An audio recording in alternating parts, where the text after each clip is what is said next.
Where you live can change everything, from your paycheck to your peace of mind. We're going to talk about the best states for tradespeople and a few you might want to skip. And if you stay till the end, I will tell you the trades that you can make the most freaking money in. And that's a question I'm asked every day. Now let's start with salary, the highest average pay.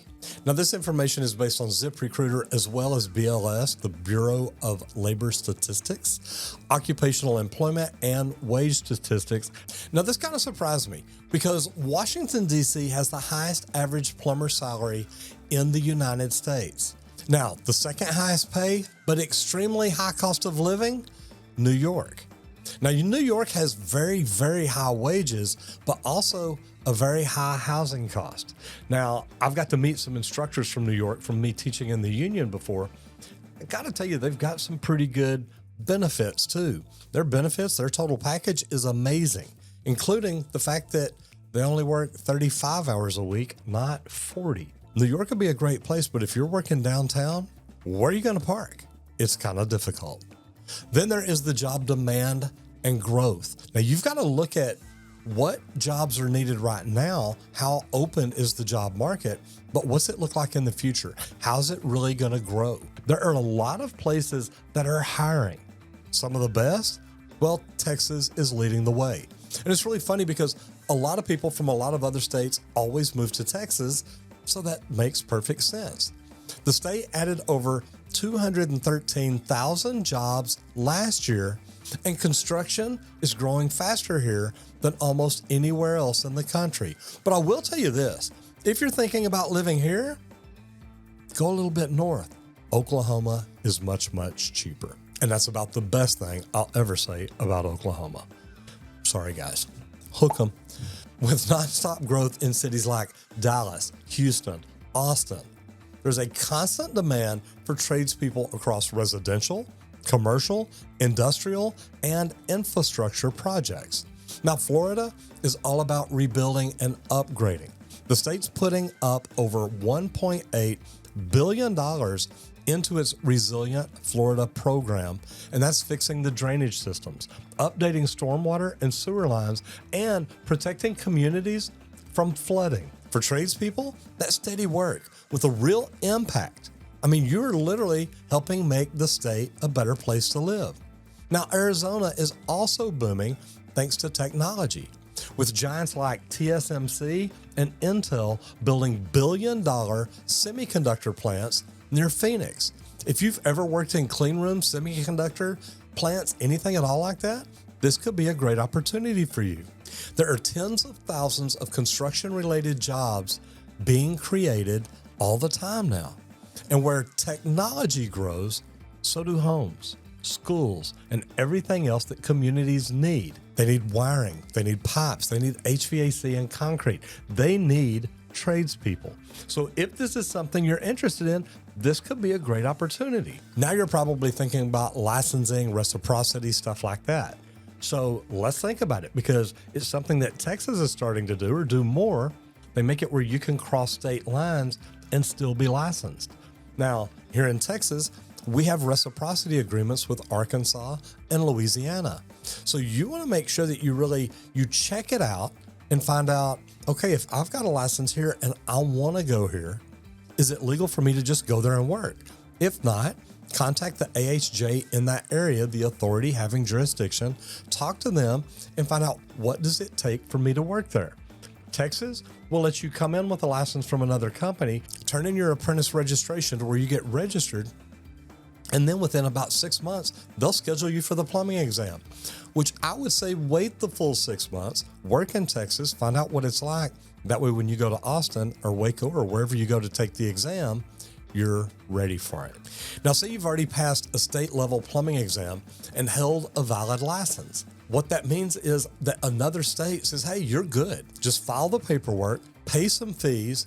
You may need some business or law exam or anything like that, depending on what the state has set up. But like I said, Texas offers reciprocity with the Louisiana journeyman and the gas fitters can get a Texas license without having to retest.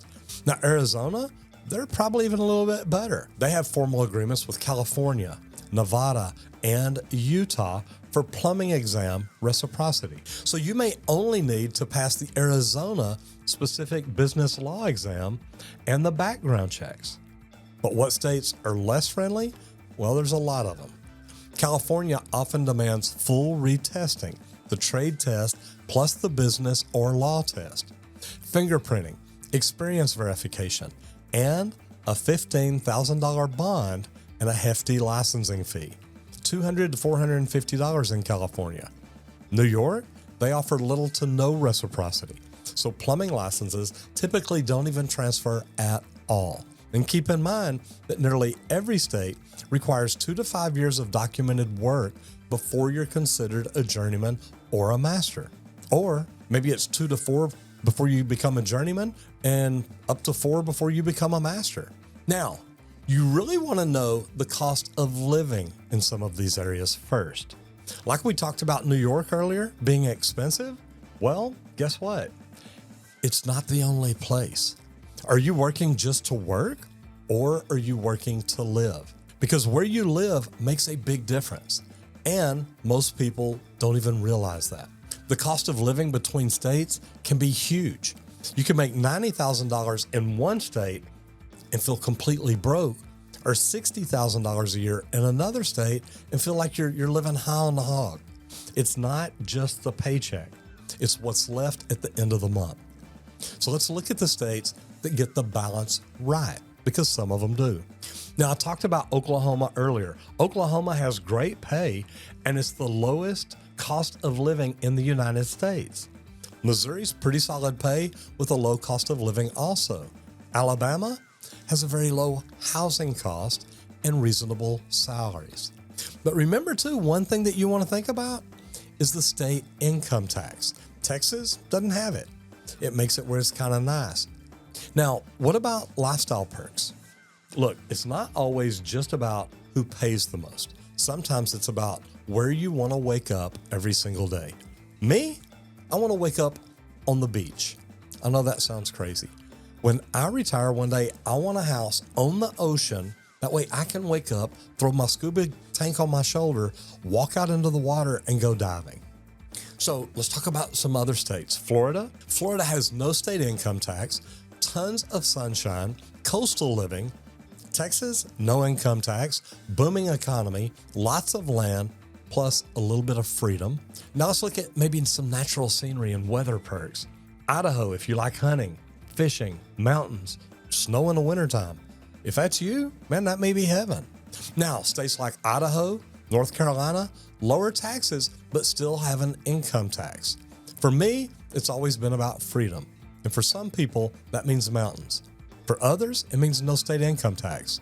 Now, there are some states to avoid in 2025. And guys, look, I'm not just bashing here, I'm just telling you the facts. Not every state is going to give you the same opportunities. But here are a few states that might make it harder for beginners to get started. Mississippi is the lowest ranked job market in overall, 50th in income, benefits, and growth. Now, I got that information off Profit Duel, so check it out and see what you think. The bottom line, Mississippi remains the hardest place to start a trades career due to poor wages, minimal support, and low growth. And then number 2, West Virginia.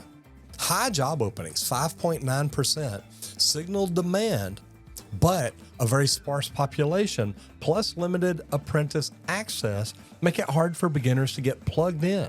There's low wages and a lot of country, and that reduces the accessible job size. Shrinking job demand in metro areas offsets the labor needs. The bottom line, plenty of jobs, but not enough support or structure to help new tradespeople land them. And then number 3, California. High regulations and union restrictions slow projects down, it slows the timelines down, and it increases the entry barriers. Apprenticeship entry can be political and competitive. It can also be, do you know the right people to help you get in? Particularly in major urban areas. Now, the cost of living versus entry-level pay gap is huge. Entry wages, they don't stretch very far. You're probably going to have to get an extra job or 2 or 3 in the evening just to help you get started in the trades. The bottom line, California has opportunities, but the barriers, the financial, the political, make it tough for someone brand new in the trades. Whether you've got space to breathe or if you're packed into a city, it really doesn't matter. Some people are fine grinding in a high-cost area because the pay is good. Others want peace, space, and time for a family or hobbies. I've been plumbing for 45 years, and I can tell you, you've got to think about more than just a paycheck. I've known guys who burned themselves out chasing just the dollar when what they really wanted was time with their family. If you had to choose the highest pay or the best lifestyle, what's it going to be for you? Drop it in the comment and let me know. Let me know what factors matter most to you, because it's not the same for all of us. Huge thanks to our channel members. Your support helps us teach and grow the trades and keep this community strong. From the bottom of our hearts, we appreciate each and every one of you for being channel members and helping make all of this happen. And if you love this video, I definitely think you're going to like this one.